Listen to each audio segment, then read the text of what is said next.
If you're having trouble receiving login codes from Spotify, follow these steps to resolve the issue quickly. Step 1. Check your email address. Ensure that the email address linked to your Spotify account is correct. Log into your account settings and verify that there are no typos or errors in your email. Step 2. Check spam or junk folder. Sometimes, login codes can end up in your spam or junk email folder. Check these folders to see if the email with your login code has been misclassified. Step 3. Resend the code. If you haven't received the code, try requesting it again. Go back to the login page and select the option to resend the code to your email.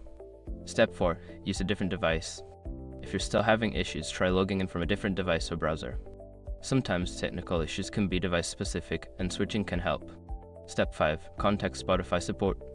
If none of the above steps work, reach out to Spotify's customer support for assistance. They can help troubleshoot the issue and ensure you receive your login codes. By following these steps, you should be able to resolve any issues with receiving login codes from Spotify. If problems persist, don't hesitate to seek further help from their support team.